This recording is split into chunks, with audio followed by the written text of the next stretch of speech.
and welcome to Basketball Talk Pro. I'm Ron Ecker. I just want to remind you, some of you may not have heard, but we are having a big discount on measuring basketball performance, a statistical course for coaches, basketball coaches. So I don't want you to miss it. You really have until October 31st. But the first 10 people who sign up get an extra $20 off. So if you're going to do it, this is a good time to do it. And I'd advise you to do it. I think it's a major step right now in your career, both in helping you improve yourself as a coach and improve yourself as far as positions in coaching. If you have this behind you, you're a more valuable product for any school or organization, professional team. It's worth your time. It'll help you to be a better coach. Now today we're going to do 5-on-5, half court, full court. The 5-on-5 is run, the same as 4-on-4, and we did 4-on-4 within the last 3-4 weeks. So you should go back to part 1. We'll give you a good explanation of how you actually manage the drill. And but you'll see it in this film too, of course. But you might want to review, or if you didn't see that film, you should go back and take a look at it. It'll make things a lot clearer for you. And as you know, from 4-on-4, if you saw it, we do a talk over of practice that these are college players that we showed this drill to, and then as they were doing it and going up and down with it, we then talked over the top of it. Talking over a film is a little difficult because sometimes you can get caught with them going fast and you're not quite ready, and so but for the most part it allows us to show you clearly and tell you clearly what is happening, and so I think it's a helpful learning method for you to learn, like this particular drill. Now 5-on-5 is more game-like than 4-on-4. In this particular filmwork, we are primarily working with cut 1. There's a lot of ways in 5-on-5 that you can change the situation so that you can isolate practice time on a certain thing. But in this film, we are strictly going 5-on-5 with cut 1. In the film work, though, towards the end, you will see the players changing from cut 1 to automatic and to cut 2. So you'll get an opportunity to see that too. But the key things to remember as you watch this film work is this is a very strong time for you to define how you want possessions handled. What do you want them to recognize and do on a possession when the ball is taken out of bounds after a made field goal? Should be clear on that. Same thing with a free throw, made after a made free throw. It's a little different though. In a field goal situation, players are moving back down the floor. In a free throw situation, they're standing. And so your approach may be a little bit different. The main thing here is that you're clear on what you want your players to do. Don't take it for granted. You know, you have to be clear. This drill helps you to teach these players and get experience of recognizing them in a game-like situation. Then there's 3, which is a defensive rebound. What do you want them to do? There's 2 or 3 different things you can have them do. They can walk it up, they can run it up, they can fast break.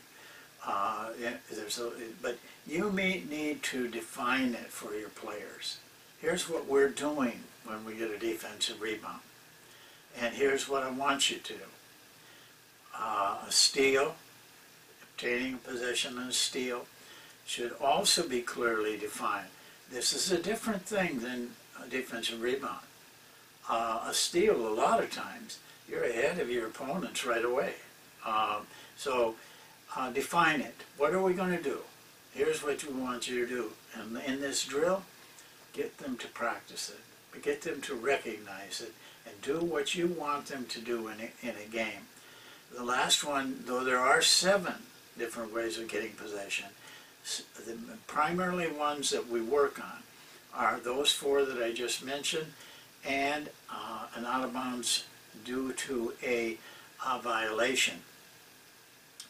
When the opponents get the ball, you had a violation. This is different because a violation, the referee handles the ball. So you have to take that into consideration of what you want to do. Excuse me. So remember, those possessions are important, and clarify that. This drill gives you coaching time. Every time it goes from a full court to a half court, you get a little coaching time. You get it again anytime you sit up in a half court. So this allows you to let them have the flow of the game, but at a certain time for you to discuss and explain or correct behavior that went on. I have found it best to do the 4-on-4 first and get the flow of the drill down, and do 5-on-5 after that. Excuse me again. So I want to go now to the film, and then we'll talk a little bit at the end, but here's the film work. Well, this is the very first day that we run 5 versus 5, half court, full court, which has all the same principles, as I told you, as the 4-on-4. And you will see as we go along how it fits into 5-on-5. But we have just finished explaining to them what's going to take place. So they're, aware of what the half court is and the full court is. So we'll just go through this a little bit and let the film really teach you, because you have got the fundamentals from the 4-on-4. If something you're missing, you don't understand, go back to that. Go back to those videos, especially the part 1, because we put it up on the board.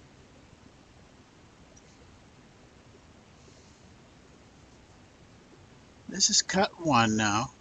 Guy gets a nice job of getting the ball here. This is our cut here, through here. Defense is not bad. This cut's hard to defend. Hard to know where you should be.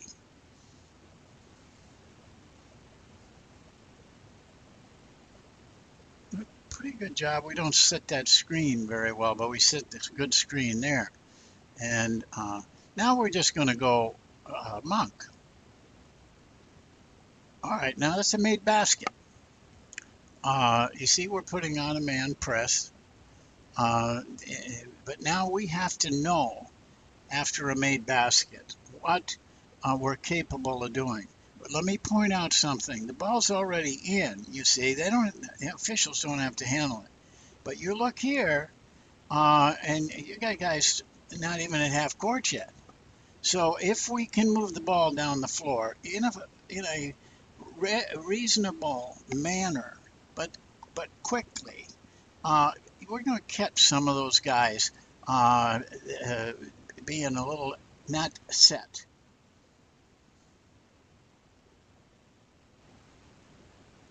But here,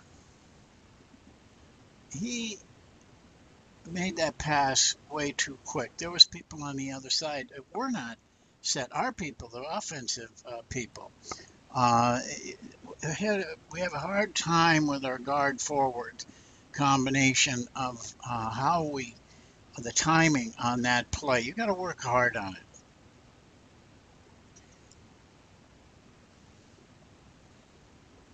Okay, here comes a shot. Offensive rebound. See, they knew right away that now that team that brought it up after that made gets a half court on this end.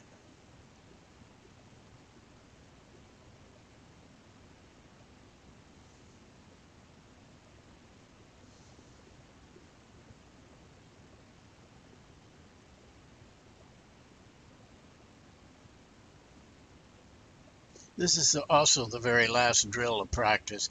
We've been at it 4 days, and these guys are getting a little bit tired. It's okay, you know. You got to coach that too. We try to push them as much as we can, with some understanding. Okay, now let me explain that. You didn't hear it, but when I gave the instructions to the team, they were instructed to run cut one, but I said you can run automatic, and that's what they did. They made the decision on their own. I didn't tell them to do that. But it's a rebound, so now this is a fast break.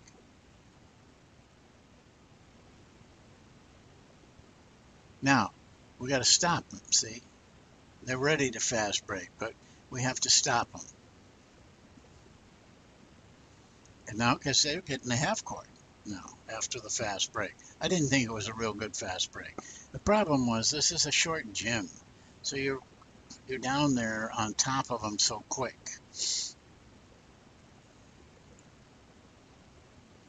So now White, who just had a fast break, gets a half court.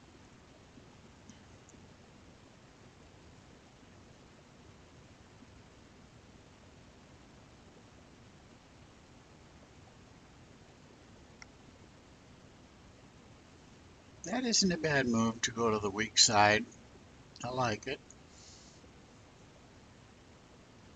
Nice cut. He wasn't really ready to take the shot, but now the play is broken, so they're just going to go Monk.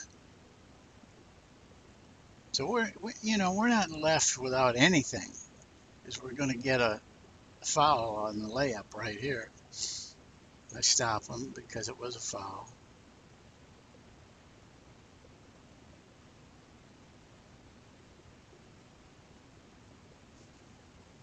I don't call fouls in this instance a lot, but I want the players to understand that was kind of a reckless foul.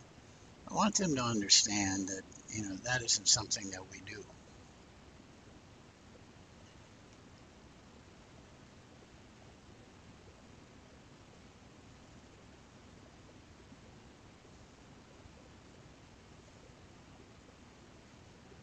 And a poor screen on that. And our high post man was way out of whack. So they just go into Monk. You do a pretty good job here of bringing it back around, keeping it going. And I like the fact that they're not hurrying on their passes. And now they can run.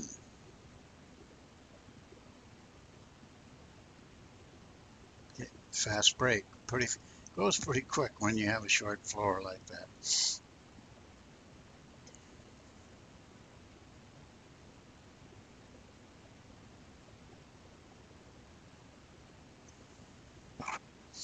See, you get time to coach here. And first day, of course, it takes a lot more.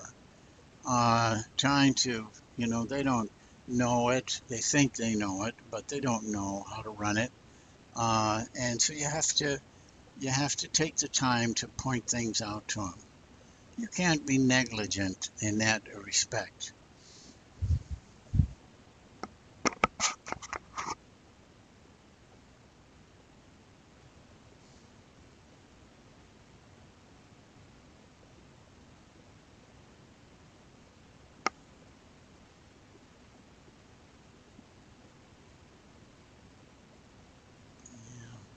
Very kind of a bad cut there. But they go right into Monk. Should have made that shot.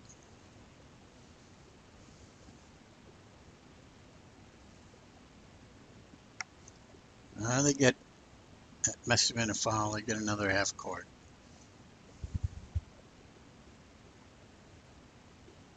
See, they ran automatic on that. And a good shot, but he didn't make it. But now they are in fast break, the defense is. Now, I want to point something out here. Uh, I tell our players here, and I think he did it right. We push. We want to try to get a layup on a fast break. Uh, but if we don't, we want to be able to hit the wing. Doesn't need all 5 offensive players down there. Can be 3 or 4. But we want to catch the defense while they're still not set. He pulled it out a little bit, but I also tell him not to hurry. If you just isn't ready, swing the ball, move the ball until you can get it in that wing, cut through, and you're into Monk. He does a pretty decent job of doing that. And now they're in Monk. Nice screen here, back screen.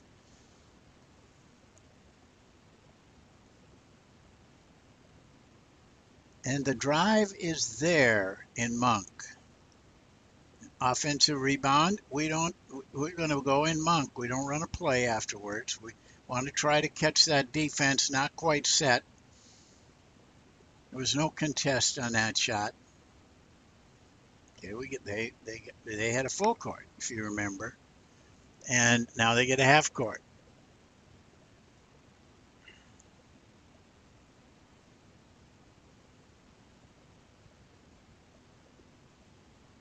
You notice I always pull them back. I don't like them starting right where they should be passing from. Another automatic. No stunting on it though yet. But see, it opened up for a nice drive. Okay, this is what they should do. Bring it in. Now let's watch the entrance here. That was pretty good. You see, he did have a man over here he could have started. He swung it though. That's a nice little thing, swinging it. And now the offense, and we're in Monk. And it's a pretty good shot. He missed it, but it's surprising to me how many players make the shots in games that they miss in practice. But I guess it's, they're thinking about running the play and how to do it and technique and everything. In the game, they just want to put it in the basket. So they're in a half court. Now, this is a bad passing situation, and I think I'm going to correct it right now and talk about it because, you see, they don't use any finesse on the pass, and so the guy just sits there and knocks the ball down, deflects it. You got to move to get their hands moving so that you find that spot you can pass it. And I am telling the guard, to bring that ball in there so you have a good angle on that pass.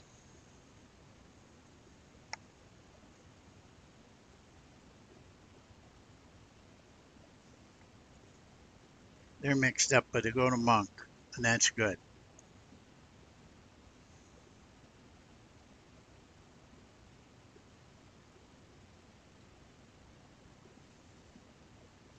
If you keep moving, things happen for you. You don't have to move fast. We forgot to press the guy here.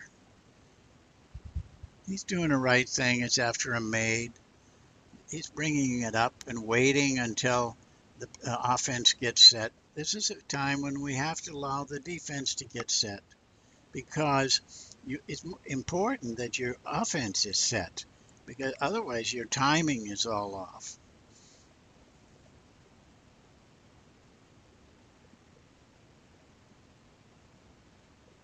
Yeah, that, that if you can make the pass, that it's open. And this time he was a little bit more clever with it.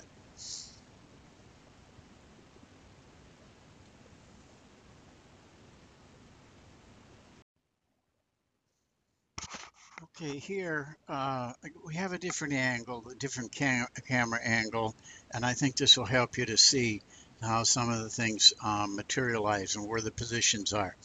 But this is now our fifth day together. They have done this drill in day four, the film I already showed you.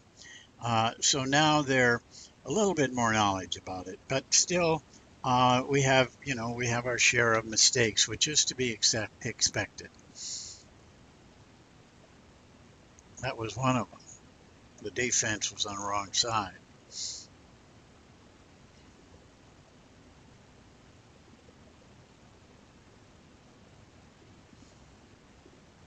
Bad pass, but pretty good stuff. Here's the break.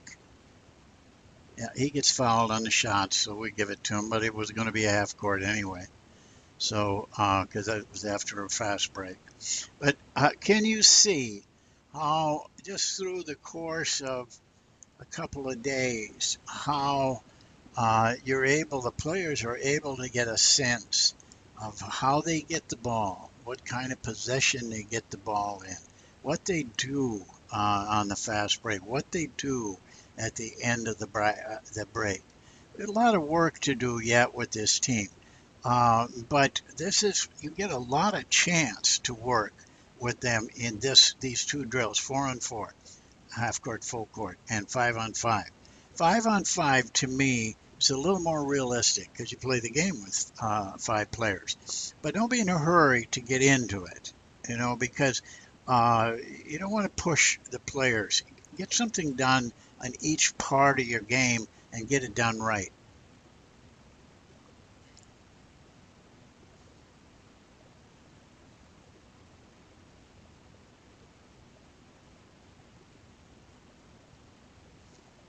The film's going to be a little bit cramped here, but I think you'll see everything okay.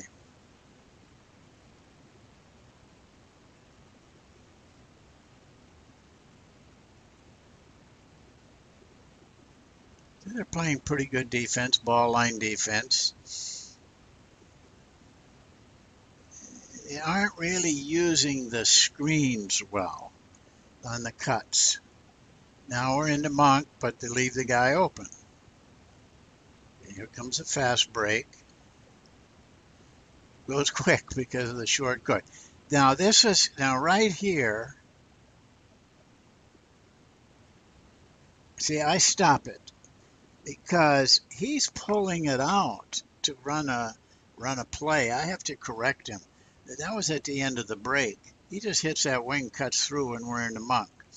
You pull it out like that, and the defense gets set. We had them kind of mixed up back down here, and we lost the instant that we needed to get into Monk. But that's why we do this, because we got to teach. These players got to learn. Don't be afraid to work hard with them. Be demanding.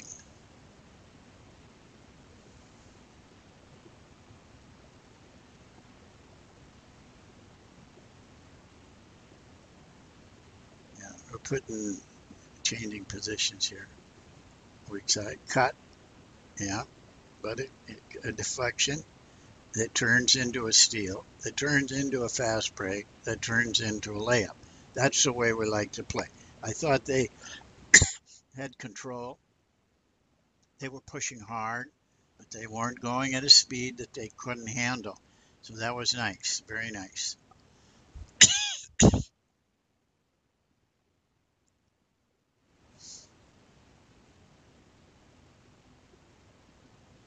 Okay, they turn it to cut 2.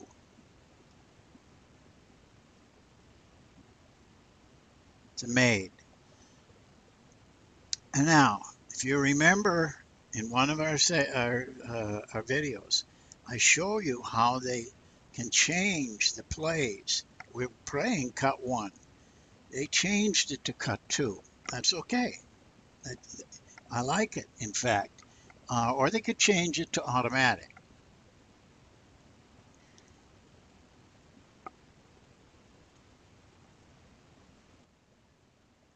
Now this is better. This is much better in getting into it.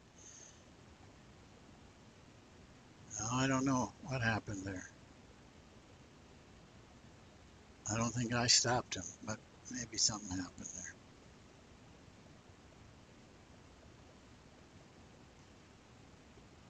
See why this drill is nice because uh, you can work with your players uh, all the time, and it still keeps them going. Once they get knowledgeable, another 2 weeks, you see very little explanation, just very quick stuff. That guy still took the wrong position defensively. Yeah, we got mixed up. We just broke down.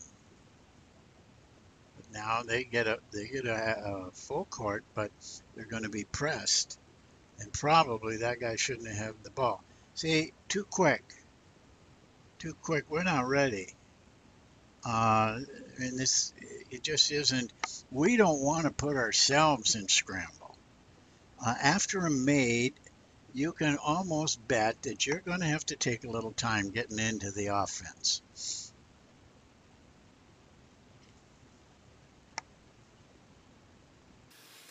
Well, that completes the whole cycle of the 4-on-4 and the 5-on-5. The drill is exactly the same, of course, but it's different from the results you want to get. I feel that both of them are excellent drills. We run them almost every day, one or both of them. A lot of times we do 4-on-4 first, then we go to 5-on-5 to end practice. I never do it in the middle of practice. It's always at the end of practice, and sometimes we scrimmage also. I don't want you to think that these 2 drills are in place of scrimmaging. Scrimmaging is still the most important because there's no stopping in scrimmaging, and they have to have experience in that. So I hope you enjoyed these 2 drills. Look up 4-on-4 when we did that if you haven't seen it. That's a 3-part series, and you get a lot more detail in it, but it's also in the book, my book. Both drills are explained in the book. It's a little confusing if you want to remember that every time you have a full court, that same team has a half court. And every time you have a half court, the defensive team is going to get a full court. No matter whether they make the basket, miss the basket, or turn the ball over, you're going to get a lot of work on possessions. So I hope you enjoy these drills, and I hope you get good use out of them. So we'll see you next time, and thank you for watching.